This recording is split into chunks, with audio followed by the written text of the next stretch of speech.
Hyde is a tight-knit traditional community in Greater Manchester. It is the kind of working-class town where generations of families live on the same street, and where the local general practitioner is revered as an absolute authority. To the residents of Hyde, Dr. Harold Fred Shipman looked and acted the part perfectly. To his vulnerable, elderly patients, he was a highly respected pillar of the community, a caring, attentive friend who still made personal house calls. But beneath that gentle bedside manner, he weaponized their absolute trust. Day after day, in the middle of the afternoon, he was methodically administering lethal doses of painkillers to the very people who adored him. His medical credentials acted as a form of camouflage. By operating within the confines of a trusted professional role, Shipman rendered his crimes invisible to neighbors and colleagues alike. On June 24, 1998, 82-year-old former mayoress Kathleen Grundy was found dead in her home. She was fully clothed, sitting upright, and perfectly peaceful in her chair. Shipman had been the last person to see her alive during a routine visit to draw blood.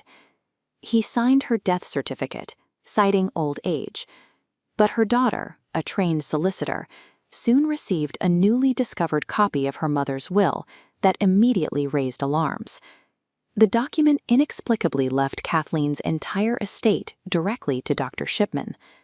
Beyond the audacity of the claim, the physical document was incredibly amateurish, riddled with poor formatting and an obvious forgery of Kathleen's signature.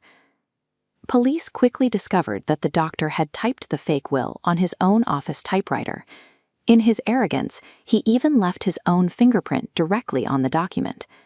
He had spent 3 decades meticulously executing hundreds of undetected medical murders. In the end, it was a sloppy, poorly executed attempt at financial fraud that finally cracked his facade.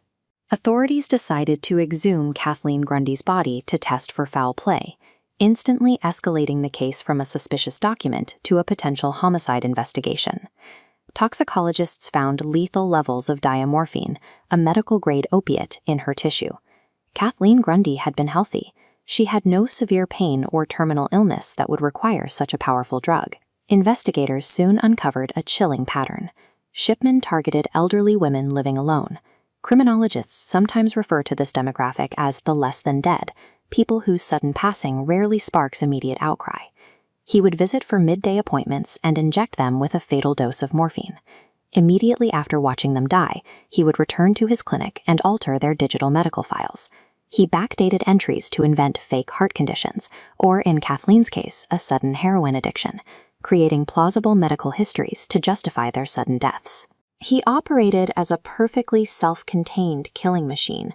He selected the victim, administered the poison, and then held the legal authority to certify the cause of death. Police expanded their review of his patients and flagged 15 priority deaths.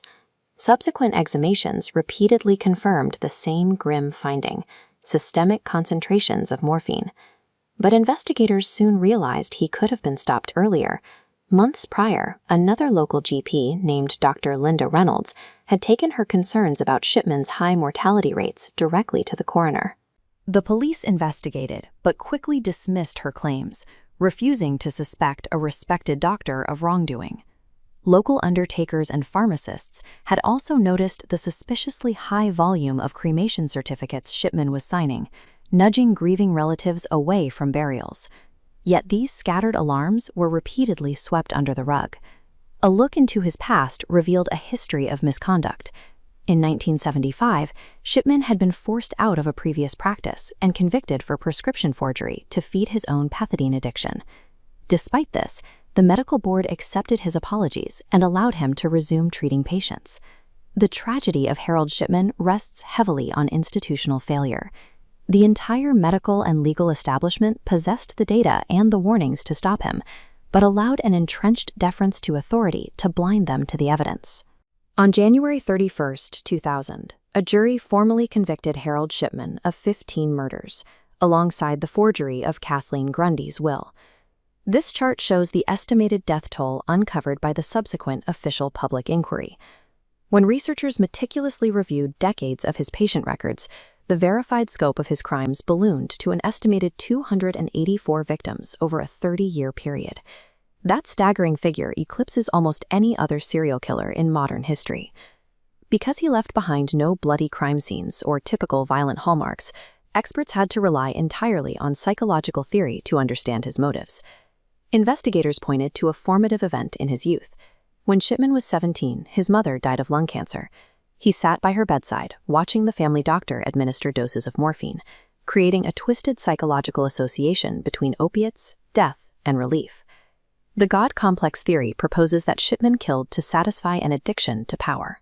For a man obsessed with control, the ability to dictate the exact moment of a patient's death provided a sense of ultimate authority. The same morphine injections that offered a young Fred Shipman relief from his mother's suffering later became the signature of his own violence. The clinical setting where he learned to heal provided the tools for his crimes. Shipman was sentenced to life behind bars, but his final act took place on January 13, 2004, inside Wakefield Prison. Utilizing his deep understanding of human anatomy, he timed his own suicide by hanging in the early hours of the morning. He knew exactly how many minutes he needed, ensuring he would die before the guards made their next hourly check. Shipman used his final act to manipulate the legal and financial consequences of his conviction. By timing his death before a specific age threshold, he secured a full pension for his wife and removed himself from the reach of the prison system. Throughout his incarceration, Shipman never broke his silence.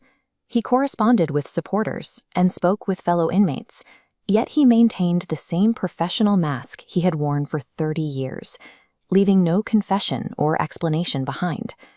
Harold Shipman's legacy leaves a lasting scar on the doctor-patient relationship.